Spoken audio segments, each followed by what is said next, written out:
Hello friends, কি অবস্থা সবার? আশা করি সবাই ভালো আছেন। আপনাদের দোয়ানে আমি ভালো আছি। আরও একবার আমার এই পথের প্যাচালিতে স্বাগতম জানাই। রয়্যাল এনফিল্ড বাংলাদেশে লঞ্চের অনেক দিন পর আজকে মাত্র আমি সুযোগ পেলাম রয়্যাল এনফিল্ড হান্টার এটা নিয়ে একটু টেস্ট রাইড দেওয়ার জন্যে। আসলে অনেক দিন ধরেই সুযোগটা খুঁজতেছিলাম, আজকে হঠাৎ করে পেয়ে গেলাম। এই কারণেই এই বাইকটা নিয়ে বের হলাম একটু টেস্ট রাইড দেওয়ার জন্যে।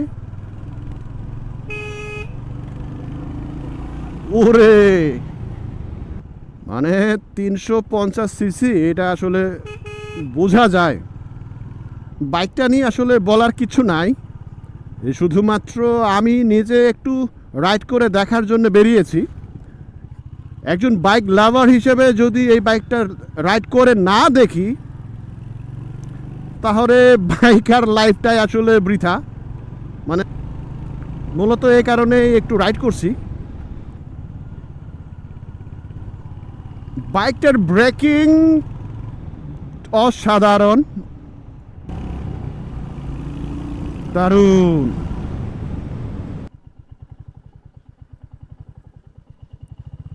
টার্নিং রেডিয়াসে কীরকম দেখি একটু। ওরে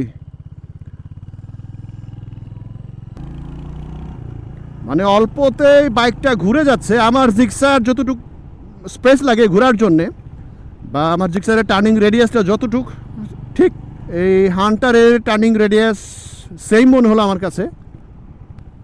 একটা 350 সিসির বাইক হিসেবে এর যে ক্লাসটা যথেষ্ট সফট মনে হয়। এটার ক্লাসটা ওই 125 সিসি হোন্ডা সিজি যেটা ছিল আগে, না কিছুটা ওইটার মতো মনে হচ্ছে।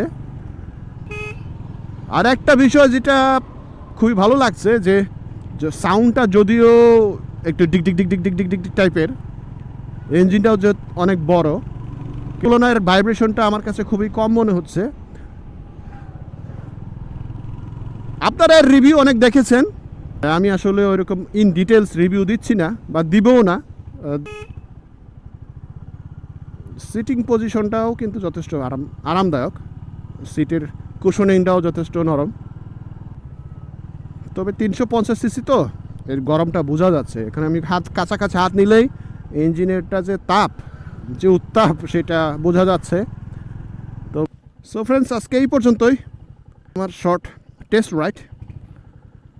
এখন পর্যন্ত যেটা মনে হচ্ছে ওকে।